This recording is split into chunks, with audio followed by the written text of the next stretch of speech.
All right, thank you, Tyler.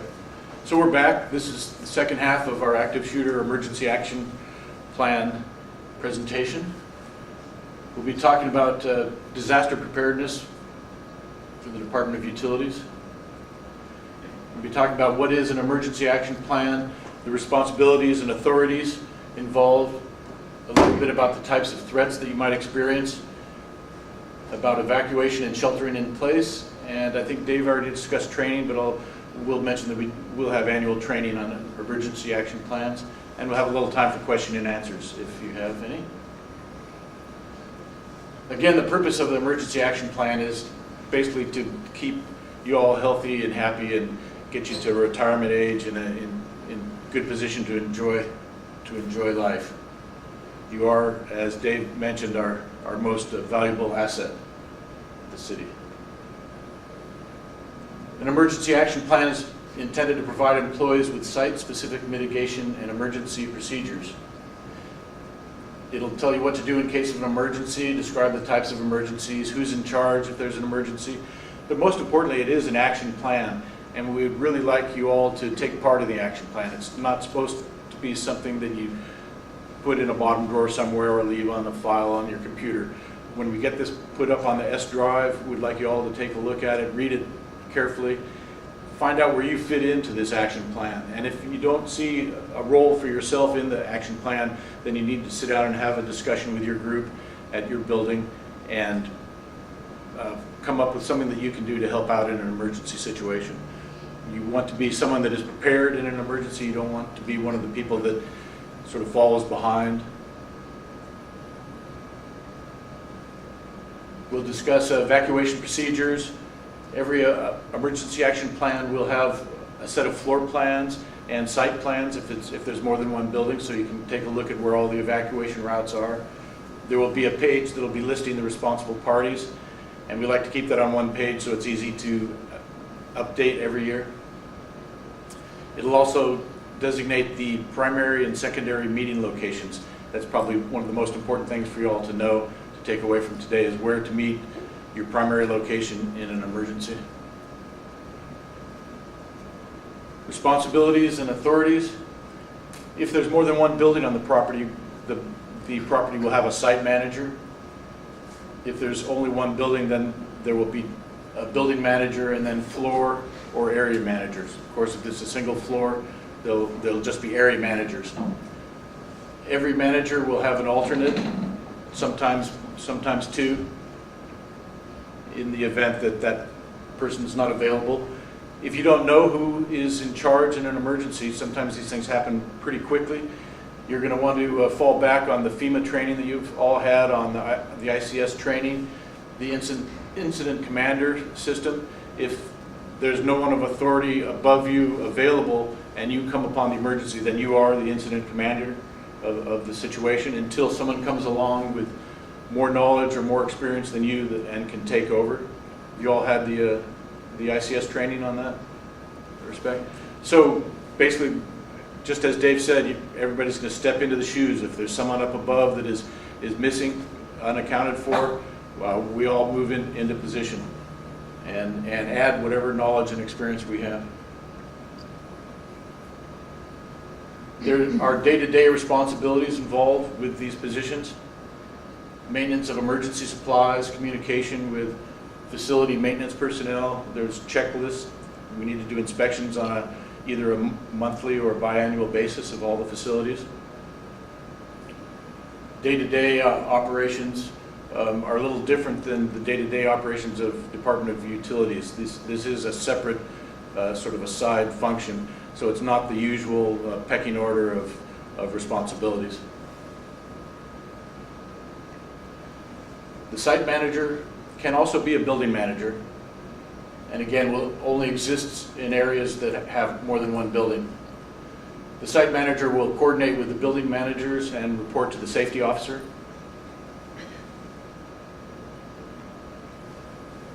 The building manager will direct specific responses to the emergency situations, including making decisions to evacuate the building. Of course, the building managers will coordinate with the site manager if evacuation is necessary, and will determine whether it's an entire site evacuation or simply a building evacuation.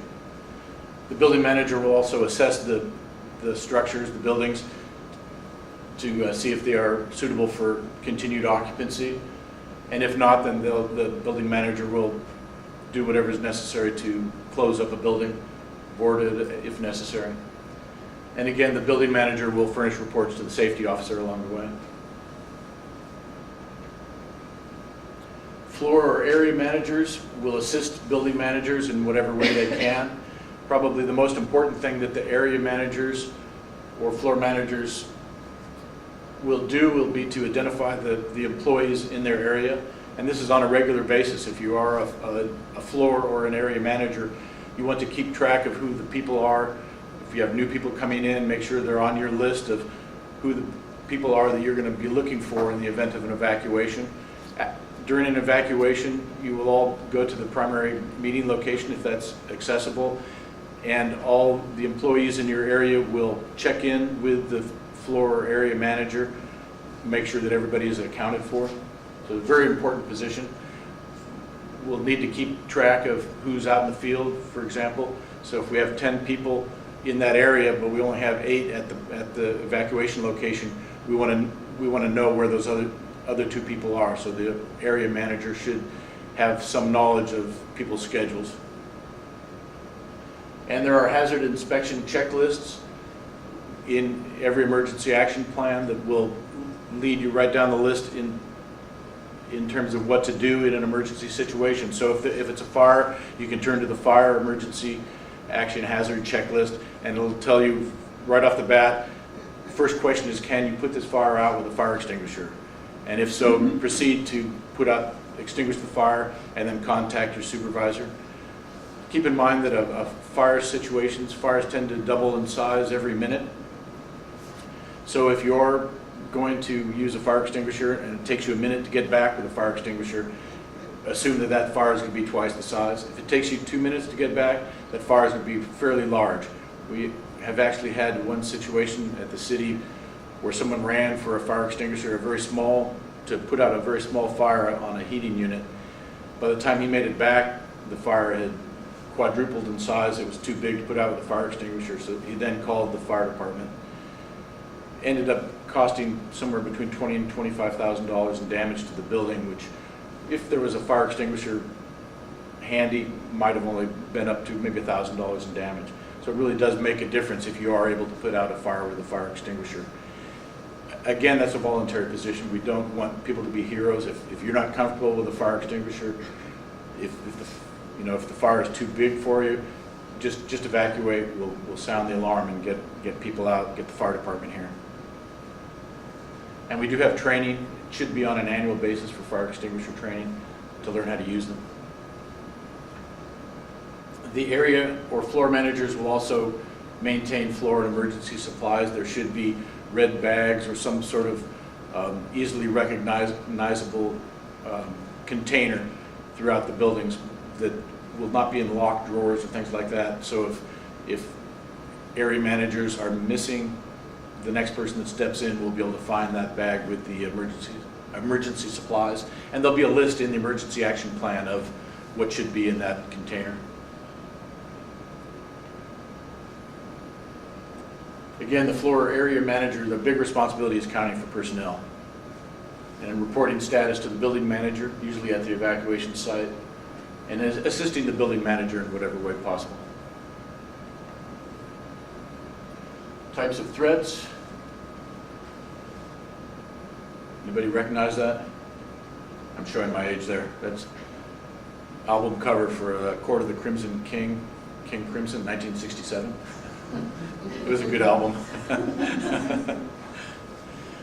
So these are the types of threats that we can expect in Sacramento. Earthquake, hazardous materials incidents, imminent or actual flood or dam failure, could also be a levee failure, fire, bomb, terrorist threats, civil disobedience is a possibility, active shooters, which we've just had the training on, utility outage, gas main rupture, medical emergency, and transportation incidents. And of course, it could be a combination of all of these. If we have a flood, there's going to be transportation problems, there's going to be power outages. Earthquake. I've been told that we have a low risk of earthquake problems in Sacramento just due to the conditions, but we do have, due to the valley silt and earth, we do have the possibility of liquefaction, and I'm not going to try to pretend that I understand all that, but I do have a picture of a building that collapsed due to liquefaction that I'll show in a minute. But basically, in an earthquake situation, you want to evacuate to the primary site if necessary. If you deal with the members of the public, you're going to want to encourage them to walk and not run. And when you are dealing with the public in an emergency situation, you always want to act as calm as you can and lead them by example. They'll follow your lead if you are calm and orderly and encouraging them to get out of the building safely. You should expect aftershocks. Unlike other emergencies, telephone service may be problematic in an earthquake. So you may run into problems. You may not get emergency vehicles responding as quickly as you might like. There might be power lines cross roads, things like that. But again, Sacramento does not really have a real serious threat of earthquake. Some generic information about earthquakes. If you're in a high-rise building, you want to stay away from the windows. I think that would go for any building as well. If you're outdoors, you want to move to a clear area away from trees, signs, buildings, or electrical wires or poles. And if you're driving, just pull over to the side of the road in a clear area if you can, away from overpasses and power lines and other hazards. Stay inside the vehicle until the shaking is over. At the bottom here, I've listed a couple of different theories on earthquake survival. You've probably all heard of duck and cover ever since you were small children in elementary school. That theory is to get underneath a desk or underneath a doorway, and things falling will not hurt you. The problem with that is a lot of times things that fall are large enough to collapse whatever you're lying or sitting underneath. They noticed this during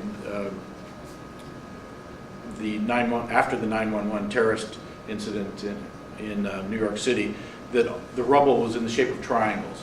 So they came up with this theory, the triangle of life theory. And here's just a few examples just to show you that there's a lot of voids in a collapsed building that are in the shape of a triangle, usually because of a big timber or something leaning against something else. So for example, rather than laying underneath a desk, you might want to lay next to the desk. If the desk collapses, you still may have a little bit of a triangle of life to survive in. And here's another example of some options. I'm not trying to scare you with this information, just know that there are different theories of things to do in emergencies. You know, tuck that in the back of your head, and hopefully you'll never need to use that. Even the Mario brothers have been trained. And I've been told that in earthquakes, the outer walls of buildings can sometimes lean out, and the ceiling structure will collapse. And this is just an example of what could happen. You sort of take your chance, you know, you might want to try staying next to a wall rather than out in the middle of a room underneath a table. This is the effect of liquefaction. This is the Marina District in San Francisco after the Loma Prieta earthquake. This is 100 miles away from the epicenter, but you can see how the ground just started shaking like jelly, and the buildings collapsed and a lot of them caught on fire. This is the Cypress Freeway collapse, and this is a good reason why, if you are driving, to try to get away from overpasses as quickly as possible.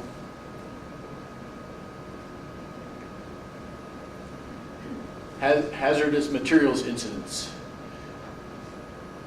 Depending on where you're working, there may or may not be a lot of hazardous materials on site.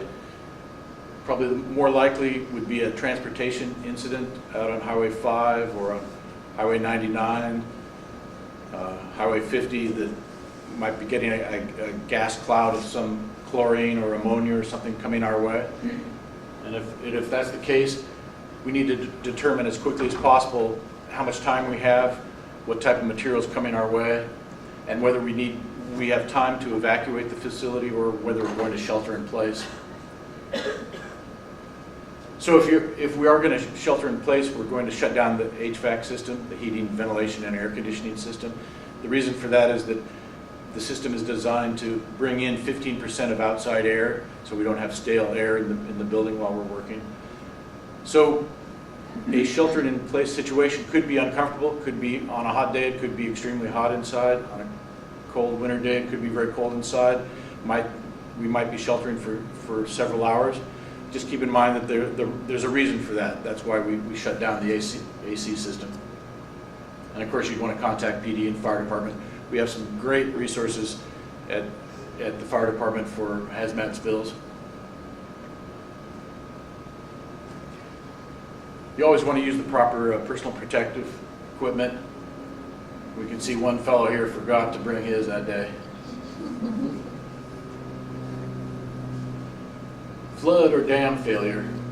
This is probably the most serious risk we have in Sacramento. They say we have a risk of catastrophic flood in the Sacramento area, but they say it's a low risk of catastrophic flood, which is good news. Most cities don't have a risk of catastrophic flood though. So on the other hand, we need to be prepared for that. I'm going to show a few slides here just to give you an idea of the power of water. We all do such a good job at the Department of Utilities, everyone, in getting the water to the river, keeping the water in the river from coming into the city. And this might explain a little bit about how important that is. You see right here, there's a leak on this Teton Dam. This is from 1976. It's an earthen dam. A couple of days before that leak started, they started noticing some clear water springs popping up about 700, 900 feet downstream from the dam, running about 35 to 60 gallons per minute. So they knew something was up under the ground.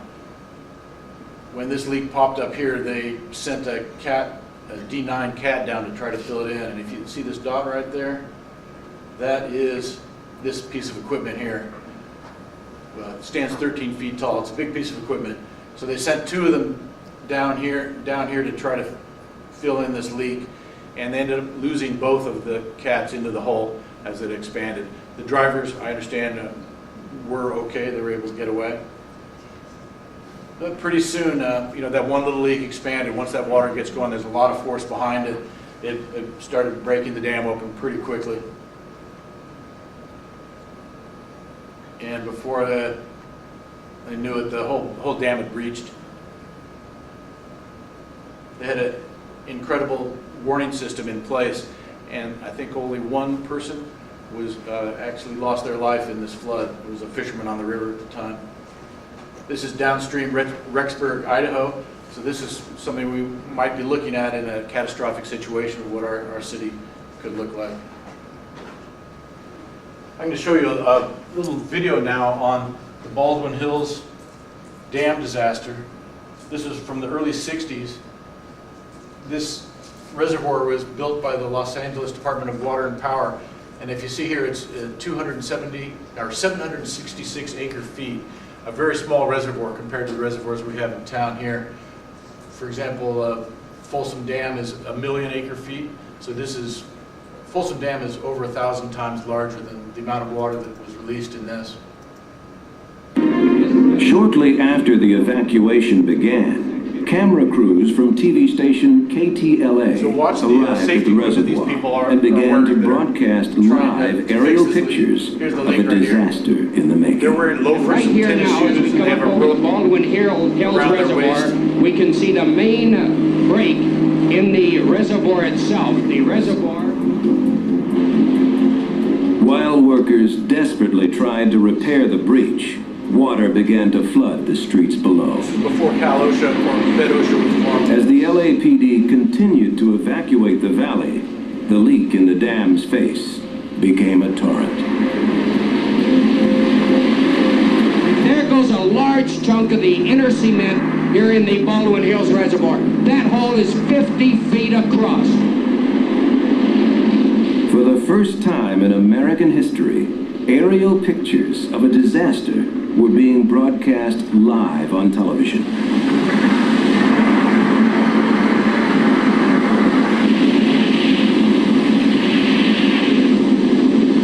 At 3:38 p.m., just 4 hours after the first sign of trouble, the Baldwin Hills Dam gave way.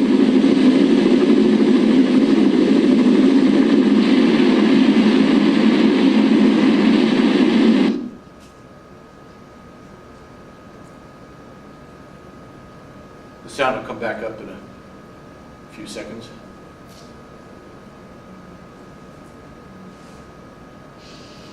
They determined later that the breach was caused by oil drilling in the area. They'd been filling the ground with brine after extracting the oil, and it upset the underlying soil.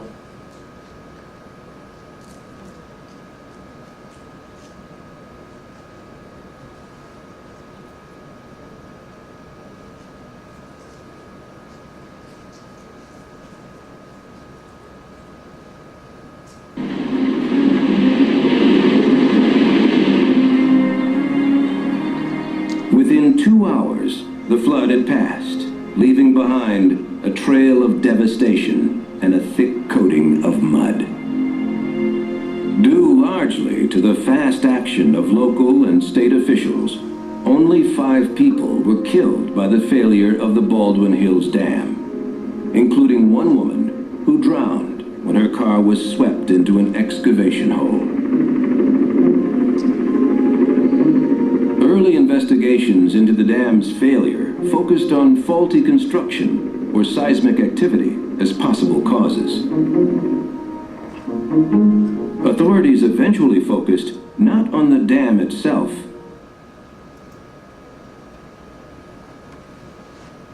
So next I'm going to show you the removal of the White Salmon River Dam. They put 700 pounds of dynamite in the bottom of this dam. They wanted to recreate salmon spawning grounds. This is up in Oregon. Pretty small reservoir again, but similar in shape to the Folsom Dam. They dredged this lake before they released the water because they wanted to ensure that they didn't have a lot of silt and dirt coming downstream. And I just want you to take a look at how well that worked. Something we would have to face in the event of a dam collapse.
So if we are to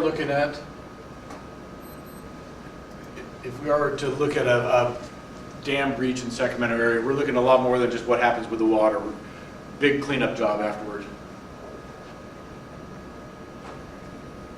Flood or dam failure in the area. If Shasta or Oroville Dam were to fail, we'd have several hours notice. They're far enough away. These are large reservoirs, 3.5 million and 4.5 million acre feet, compared to the Baldwin Hills one I just showed was 766 acre feet. I'm told with Folsom Dam, if there was a failure, we'd have possibly 2 hours notice. Maybe a little more, maybe a little less. And of course, levee failure, we may have little or no notice, depending on where the levee is. They recommend that you stay away from downtown or other low-lying areas. And I recommend that you review the flood zone maps before an event occurs. And this flood map here, we've given it to you as a handout. This is the website on the screen here. The website is also on the handout. You can always find it by going to the DOU website, and you should be able to find all sorts of great information on flooding in the area. There is a website that you can go to you can check out different escape routes from different locations in Sacramento. Depending on the different type of event, you can find out how long it'll take for there to be a foot of water on the street, how long it'll take before the street is impassable. I recommend that everybody check out these websites, look at where you live, where you work, find several different paths away from your work location to your children's school or wherever. So in the event of a flood, you really aren't just going down that one road that you've always taken to work to try, hope for the best and get away from floodwaters. We may or may not have time to evacuate in an orderly fashion in a flood. It's a little similar to the active shooter situation. So just be prepared for that. You all need to take a look at the flood maps in terms of your own personal situation. There's Shasta Dam, a lot of water. Oroville Dam, Folsom Lake Dam. So on the fire, I think we already talked about whether to use a fire extinguisher or not. You always want to call the fire department, give them location and the type of fire. They'd like you to stay on the phone if you can. If you can't, obviously, if you need to evacuate. And you never re-enter the building until you get approval from the fire department. Bomb threats. Do you all have a copy of this bomb threat checklist underneath your telephone right now? You should. So if you don't, just take it, fold it in half, and keep it underneath your telephone. Real rare chance of getting a bomb threat in Sacramento. I think we've had 2 in the last 15 years or so, something like that. But we'd like you all to have this handy just in case. You want to keep the person on the phone as long as possible while you listen to their voice, ask them questions, see if you can figure out if it's just kids, playing a prank on us or if it's serious. You want to listen to background noises if you can, anything to identify where the person might be. And of course you want to report it to your supervisor and the police. If the police come to inspect for a bomb threat incident, they're going to want to do an orderly search of the property. Sometimes they'd like to have people from the facility walk with them. You all know the building better than the police do. You might be able to see something that's out of place, a backpack or something that's never there, or some container that the police wouldn't necessarily know whether that should be there or not. Of course, that's a real voluntary position. We ask that you turn off your cell phone if you are involved in a situation like that. My understanding is that cell phones can sometimes trigger explosive devices. And you would want to evacuate in a bomb threat to at least 300 feet. Did you want to offer something? Or? Oh, I'm always good for jokes. If you have a good joke, let me know. Utility outage. This is something we experience on a regular basis in Sacramento. If we can't correct the problem in time, then they will look at sending people home, but usually you just plan on staying in the building until the power comes back on. I'm more concerned with people that are outside in the field, possibly with a down power line on their vehicle, something like that. So I'm going to show you another little video here. This is from Hurricane Sandy, just to give you an idea of what you might experience if you're out and about in a vehicle with a power line on your vehicle. It's going to be disorienting. There's going to be flashes of light, lots of noises. I don't have sound on this one. You'll need to make some quick decisions. Generally, the advice is to stay in your vehicle until SMUD's been contacted and can shut the power off. Of course, if you can drive away, I would try that first, but if your vehicle's been damaged or there's a pole on it. Sometimes though, if the vehicle catches on fire, you're going to have to make that decision, that quick decision to get out of the vehicle to save your life. If you're holding on, if you're touching the vehicle while you're stepping to the ground, you'll likely be electrocuted. Electricity likes to take the fastest way to ground. So you'll need to jump out of the vehicle without touching the vehicle and keep your feet together.